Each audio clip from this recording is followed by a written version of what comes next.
Bilangan 36 ayat 1 sampai 13. Mendekatlah kepala-kepala puak dari kaum Bani Gilead bin Makhir bin Manasye, salah satu dari kaum-kaum keturunan Yusuf, dan berbicara di depan Musa dan pemimpin-pemimpin, kepala-kepala suku orang Israel. Kata mereka, Tuhan telah memerintahkan tuanku untuk memberikan tanah itu kepada orang Israel sebagai milik pusaka dengan membuang undi, dan oleh Tuhan telah diperintahkan kepada tuanku untuk memberikan milik pusaka Zelafehat, saudara kami, kepada anak-anaknya yang perempuan.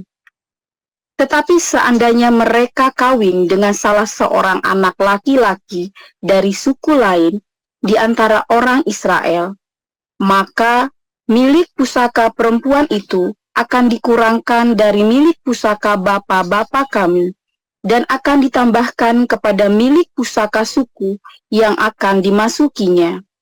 Jadi, akan dikurangkan dari milik pusaka yang diundikan kepada kami.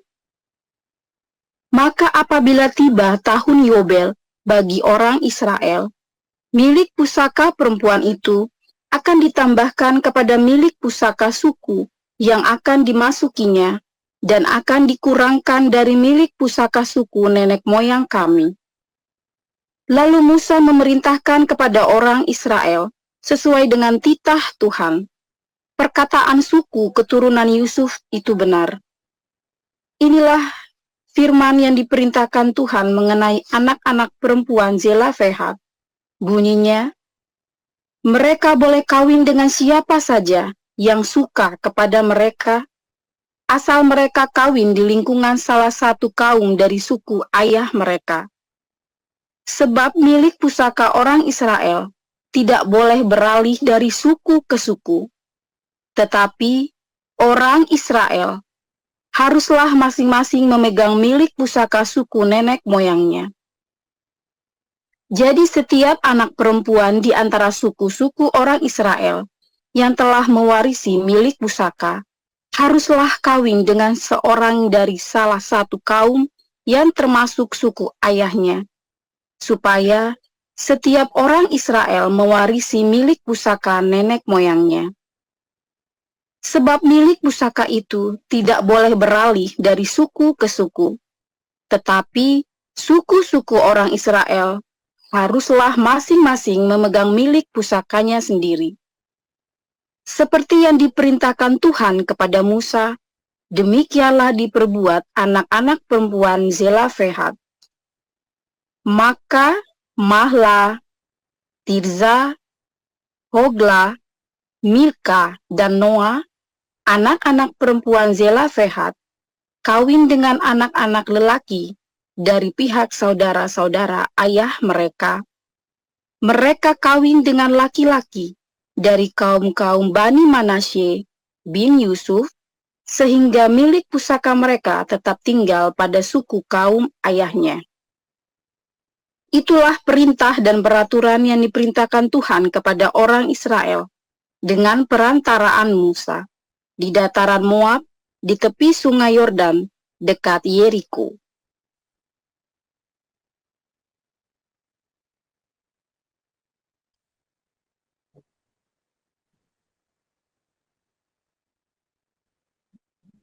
Silakan Bu Sarma.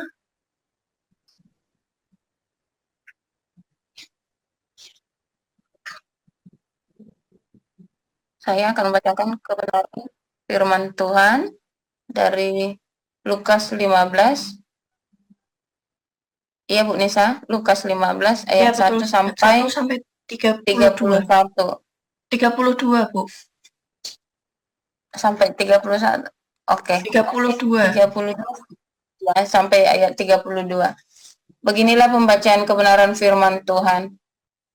Para pemungut cukai dan orang-orang berdosa biasanya datang kepada Yesus untuk mendengarkan Dia. Maka bersungut-sungutlah orang-orang Farisi dan ahli-ahli Taurat, katanya, Ia menerima orang-orang berdosa dan makan bersama-sama dengan mereka. Lalu ia mengatakan perumpamaan ini kepada mereka. Siapakah di antara kamu yang mempunyai 100 ekor domba? Dan jikalau ia tidak kehilangan seekor di antaranya, tidak meninggalkan 99 ekor di padang gurun dan pergi mencari yang sesat itu sampai ia menemukannya. Dan kalau ia telah menemukannya, ia meletakkannya di atas bahunya dengan gembira, dan setibanya di rumah ia memanggil sahabat-sahabat dan tetangga-tetangganya, serta berkata kepada mereka, bersukacitalah bersama-sama dengan aku, sebab dombaku yang hilang itu telah kutemukan. Aku berkata kepadamu, demikian juga akan ada sukacita di sorga karena satu orang berdosa yang bertobat, lebih daripada sukacita karena 99 orang benar yang tidak memerlukan pertobatan. Atau perempuan manakah yang mempunyai 10 dirham, dan jika ia kehilangan satu di antaranya, tidak menyalakan pelita dan menyapu rumah serta mencarinya dengan cermat sampai ia menemukan. Dan kalau ia telah menemukannya, ia memanggil sahabat-sahabat dan tetangga-tetangganya serta berkata, bersukacitalah bersama-sama dengan aku, sebab dirhamku yang hilang itu telah kutemukan. Aku berkata kepadamu, demikian juga akan ada sukacita pada malaikat-malaikat Allah karena satu orang berdosa yang bertobat. Yesus berkata lagi, ada seorang mempunyai 2 anak laki-laki. Katanya yang bungsu kepada ayahnya, Bapa, berikanlah kepadaku bagian harta milik kita yang menjadi hakku. Lalu ayahnya membagi-bagikan harta kekayaan itu di antara mereka. Beberapa hari kemudian anak bungsu itu menjual seluruh bagiannya itu, lalu pergi ke negeri yang jauh. Di sana ia memboroskan harta miliknya itu dengan hidup berfoya-foya. Setelah dihabiskannya semuanya, timbullah bencana kelaparan di dalam negeri itu, dan ia pun mulai melarat. Lalu ia pergi dan bekerja pada seorang majikan di negeri itu.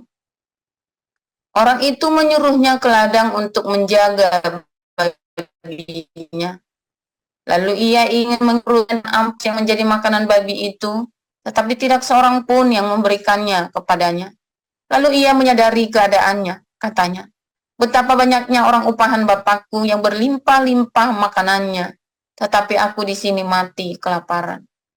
Aku akan bangkit dan pergi kepada bapakku dan berkata kepadanya, Bapa, aku telah berdosa terhadap surga dan terhadap Bapa. Aku tidak layak lagi disebutkan anak Bapa. Jadikanlah aku sebagai salah seorang upahan Bapa. Maka bangkitlah ia dan pergi kepada bapaknya. Ketika ia masih jauh, ayahnya telah melihatnya. Lalu tergeraklah hatinya oleh besar. Ayahnya itu berlari mendapatkan dia lalu merangkul dan mencium dia. Kata anaknya itu kepadanya, Bapa, aku telah berdosa terhadap surga dan terhadap Bapa. Aku tidak layak lagi disebutkan anak Bapa. Tetapi ayah itu berkata kepada hamba-hambanya, lekaslah bawa kemari jubah yang terbaik, pakaikanlah itu kepadanya dan kenakanlah cincin pada jarinya dan sepatu pada kakinya. Dan ambillah anak lembu tambun itu, sembelihlah dia dan marilah kita makan dan bersukacita. Sebab anakku ini telah mati dan menjadi hidup kembali. Ia telah hilang dan didapat kembali. Maka mulailah mereka bersukaria. Tetapi anaknya yang sulung berada di ladang, dan ketika ia pulang dan dekat ke rumah, ia mendengar bunyi seruling dan nyanyian tari-tarian. Lalu ia memanggil salah itu. Jawab hamba itu, adikmu telah kembali, dan ayahmu telah menyembelih anak lembu tambun, karena ia mendapatnya kembali dengan sehat. Maka marahlah anak sulung itu, dan ia tidak mau masuk. Lalu ayahnya keluar dan berbicara dengan dia. Tetapi ia menjawab ayahnya, katanya, telah bertahun-tahun aku melayani Bapa, dan belum pernah aku melanggar perintah Bapa. Tetapi kepadaku belum pernah Bapa memberikan seekor anak kambing untuk bersuka cita dengan sahabat-sahabatku.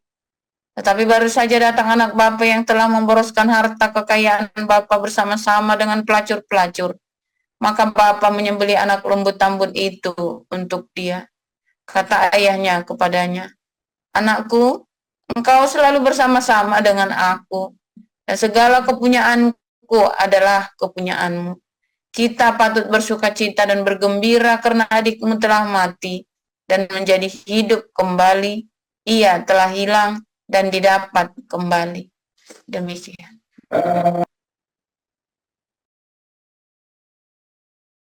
Ya, baik.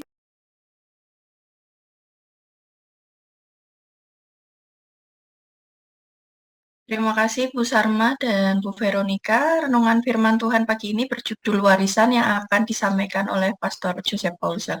Silakan Pastor.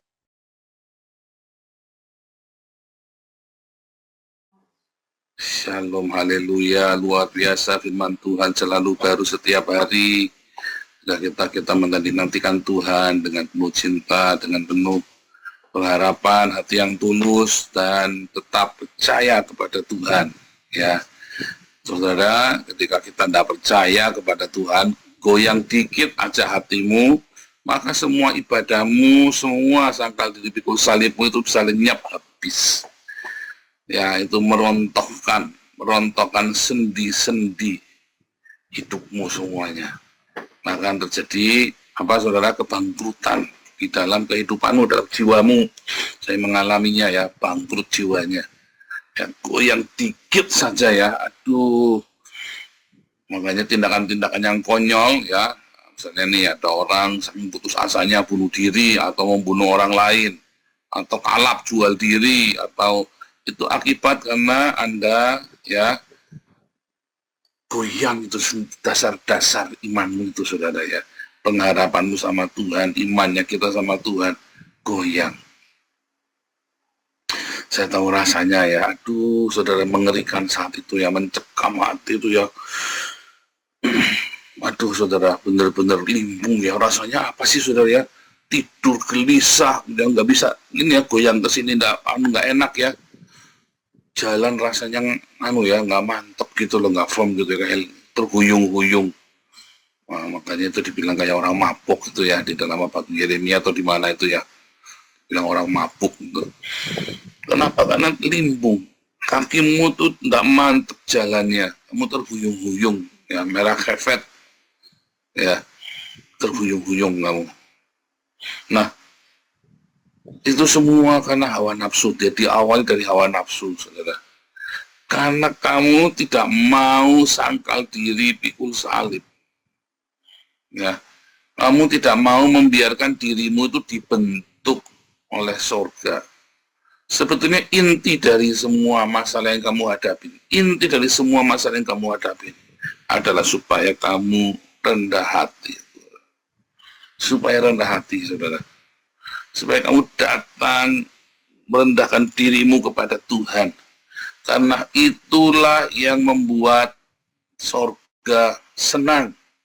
Yaitu ketika kamu datang merendahkan dirimu. Itulah adalah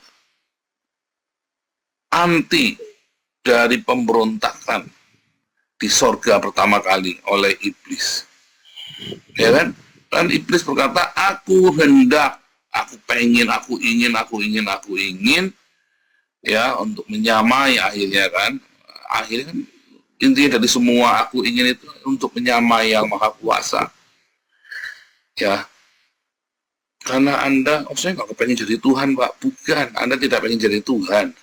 Tapi Anda ingin, ya, Anda ingin menguasai Tuhan, ngatur-ngatur Tuhan. Itu loh masalahnya.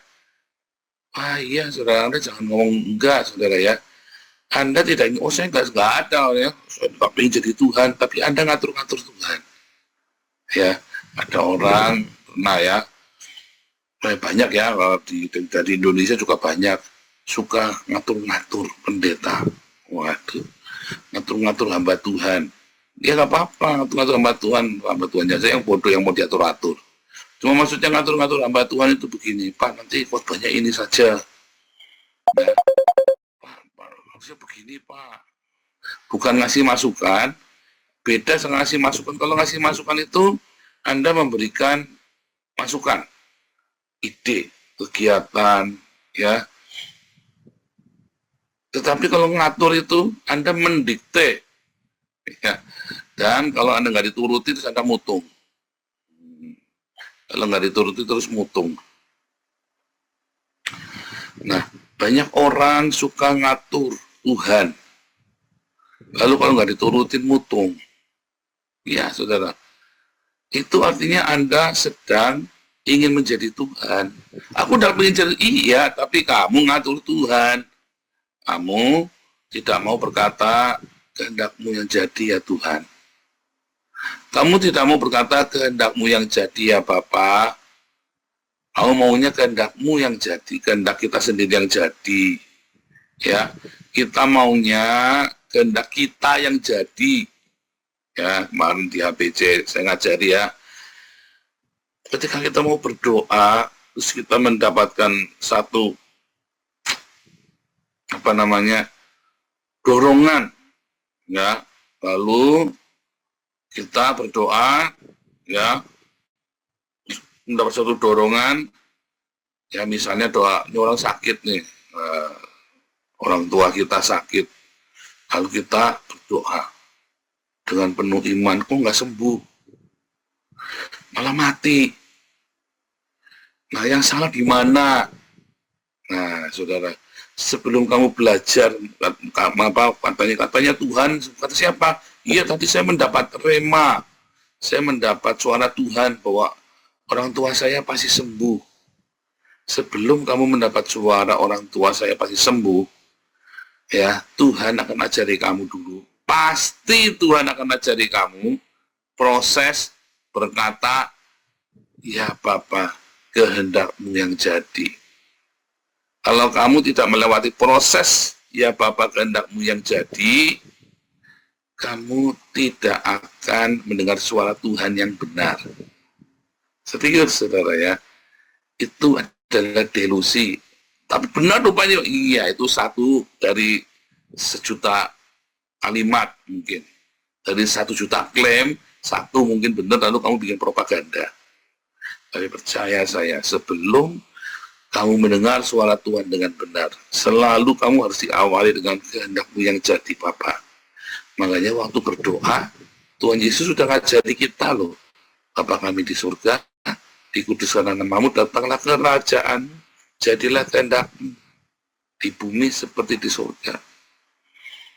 Tapi rasanya kita susah ya ngomong jadilah kehendak-Mu. Nanti kalau saya ngomong jadilah kehendak-Mu, nanti saya miskin, Pak. Nah iya. Kalau jadilah kehendak-Mu, nanti jadi Bapak, nanti saya udah dapat suami orang kaya, Pak. Dapatnya nanti suaminya yang saleh, tapi yang suami yang baik, tapi tidak kaya, iya. Nanti suaminya nggak ganteng, Pak, istrinya nggak cantik, nah iya. Terus kamu dapat suami ganteng, dapat istri cantik, tapi kan bukan kehendak Bapak, atas kehendak-Mu sendiri. Lalu akhirnya terjadi masalah, dibawa WP Gombel suamimu, atau istrimu dibawa sama genderuwo. Lalu kamu bilang, Tuhan, mengapa? Kan yang sudah dipersatukan, banyak sekali sudah salah, karena kamu ingin kehendak-Mu. Padahal kehendak Bapa sudah jelas. Salah satunya kehendak Bapa dalam menikah dengan orang yang seiman. Ya kan, itu kan kehendak Bapa. Boleh kan kata apapun, boleh menikah sama orang yang tidak seiman, ya boleh saja, tidak apa-apa. Boleh. Dan saya menganjurkan pemerintah untuk meresmikannya.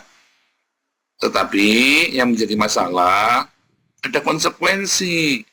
Lalu suamimu dibawa WP Gombel, yang istrimu dibawa sama genderuwo.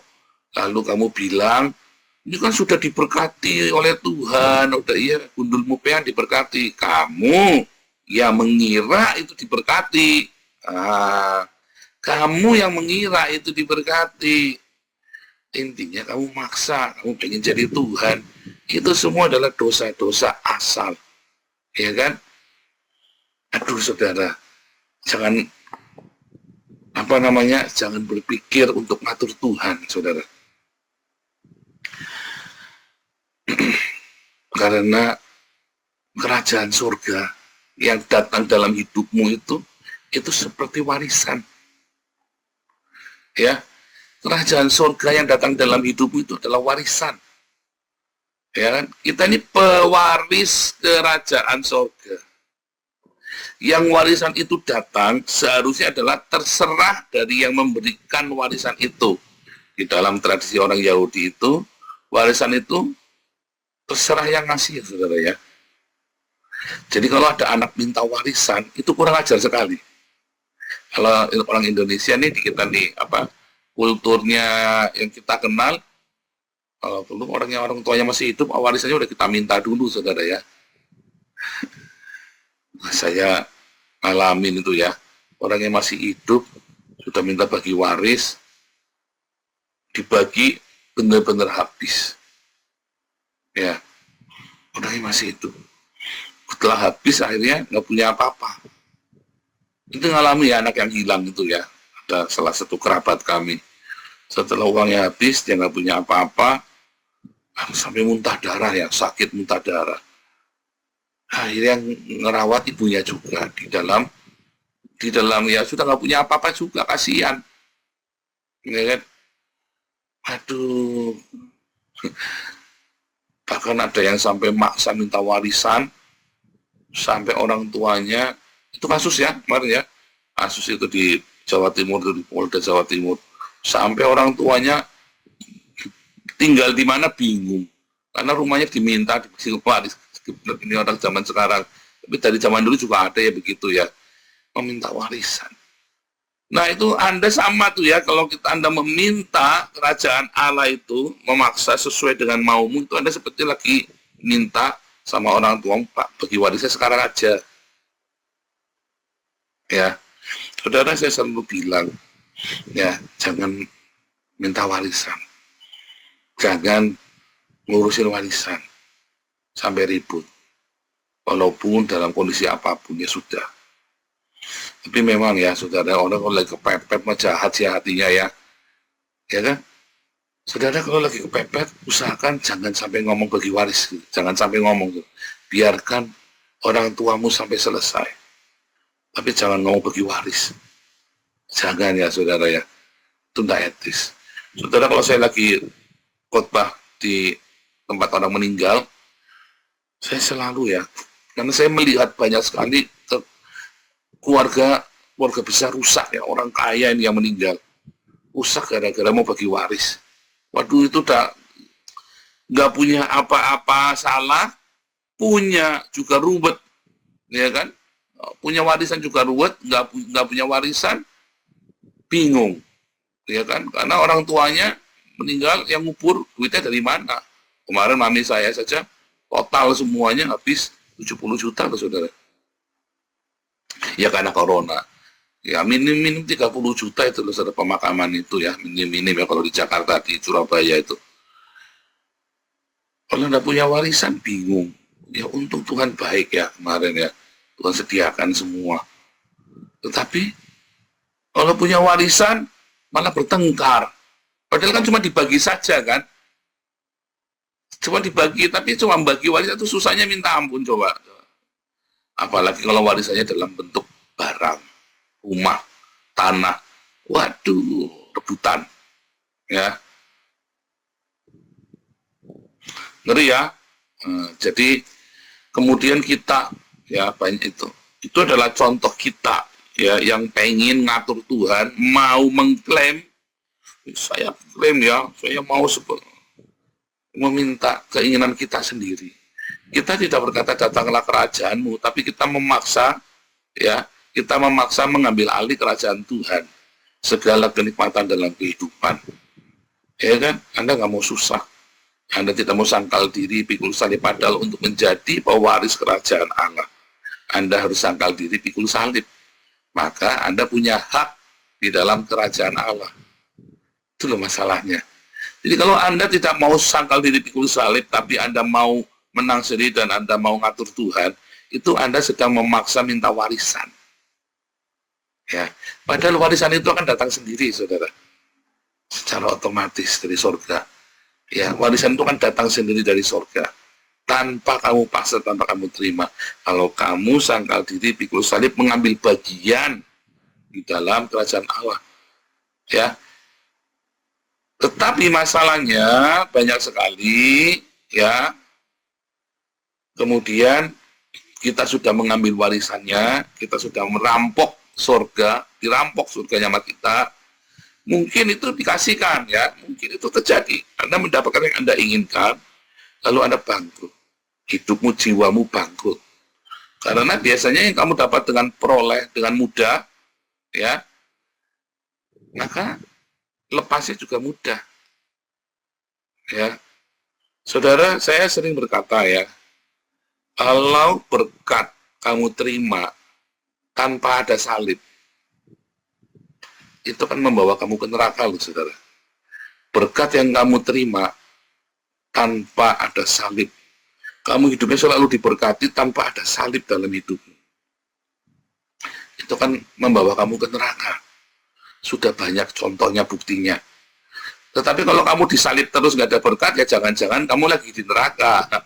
Ya, disalib terus tiap hari, kapan diberkatinya? Ya berarti saya yakin kamu lagi di neraka sekarang ini. Minta ampun, jangan-jangan kamu lagi bikin dosa.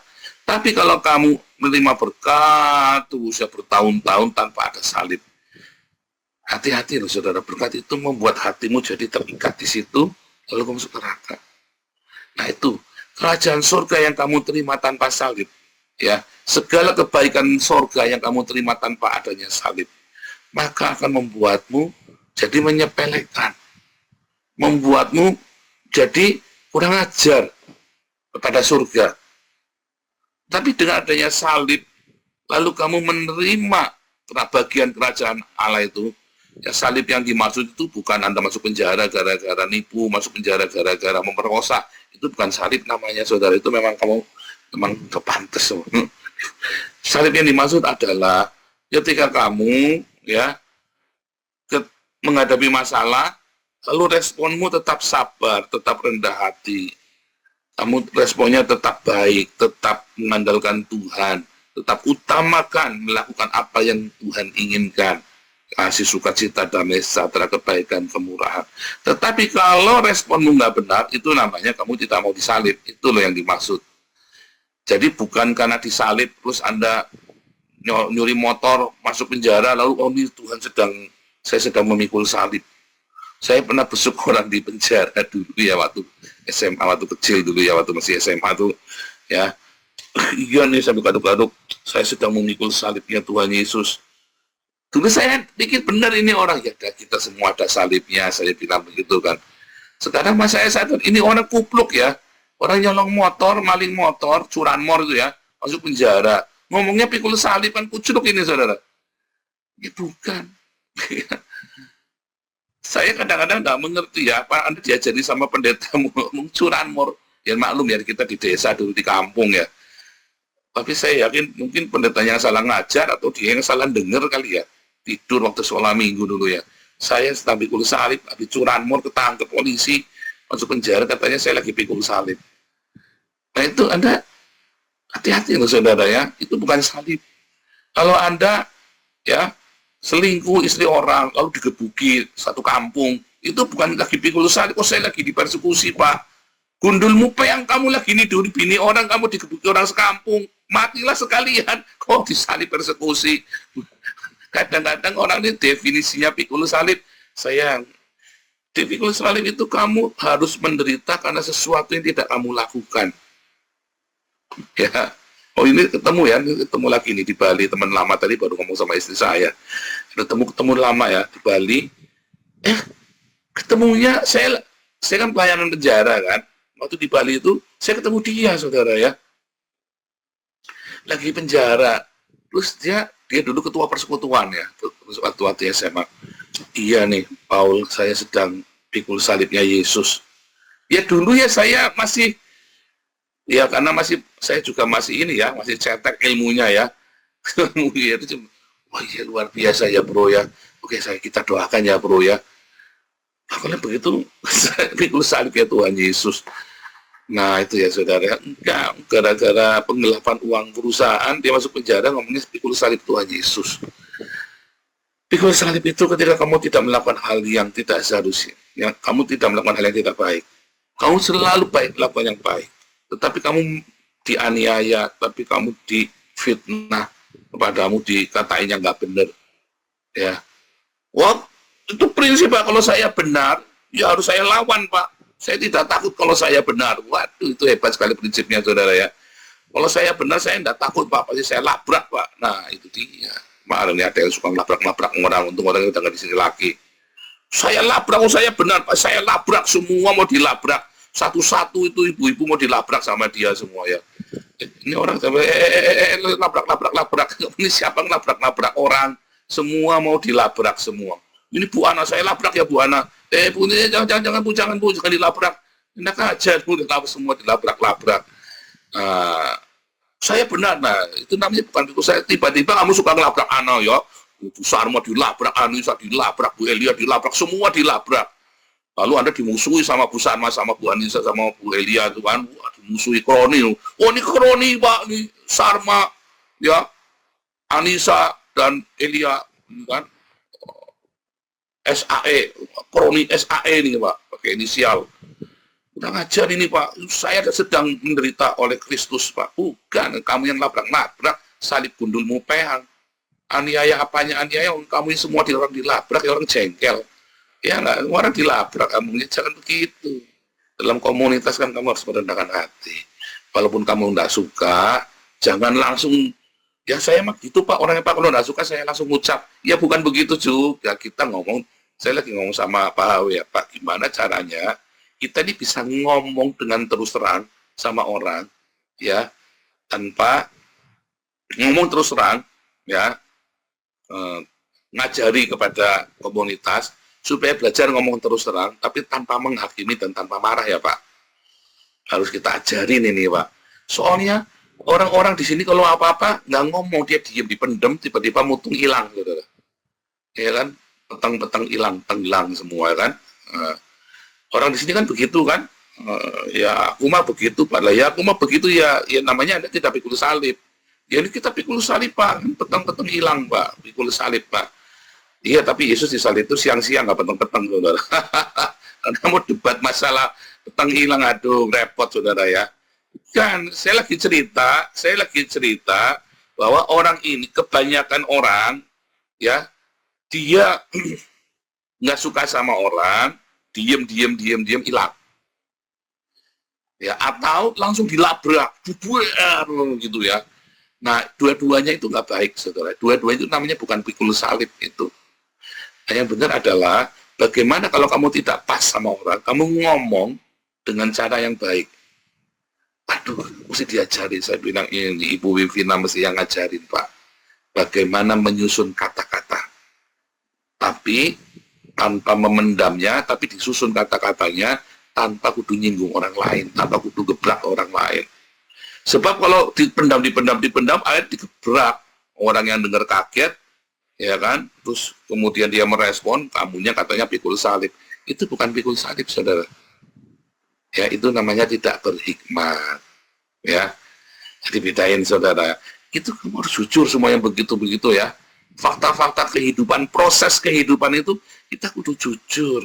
Tapi semua didasari apa? Kalau kamu rendah hati, pasti sebenarnya ya, auto kamu dalam pemikiranmu pokoknya rendah hati, aku mau melayani. Ya, saudara, kalau lagi ngerintis sebuah komunitas, ya, ngerintis komunitas kopdar itu ya, apa di daerah offline ya, kayak ngerintis gereja gitu, itu capeknya minta ampun ya, nyiapin ini, nyiapin itu, kita belum ada orang. Dulu kita semua handle sendiri ya, sekarang ada Bu Sarma, ada Anissa, ada Bu Eli, ada semua ya. Terus kita semua bayangin ada saya di roaring sendiri semuanya sampai mau narik nafas saja nggak bisa ya. Sekarang kita komunitas sudah jalan ya saudara ya.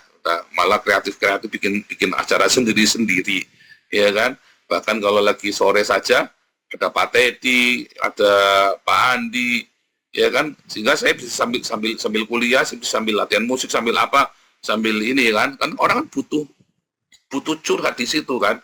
Kalau nggak ada Pak Andi yang nungguin malam-malam, kita juga pusing loh saudara. Saya semua handle sendiri, yang juga ngomong terus ngocen dong. Ada Pak Teddy, ada Pak Andi kan. Sekarang kita semua jalan ini ya, apa namanya, jalan semua ya kan, disaranin, bahkan tanpa saya pun disaranin, ya kan. Pokoknya Pak Teddy, Pak Andi, atau Pink kumpul, 3 berantem, jubrak orang pasti kumpul, saudara ya. Gitu, wah, gitu ya, pasti kumpul dah itu ya. Itu semua hanya drama ya pokoknya ya. Tapi intinya itu cuma bisa jalan karena apa, saudara? Karena kita belajar memberikan ini ya tadi ya, kesempatan orang lain.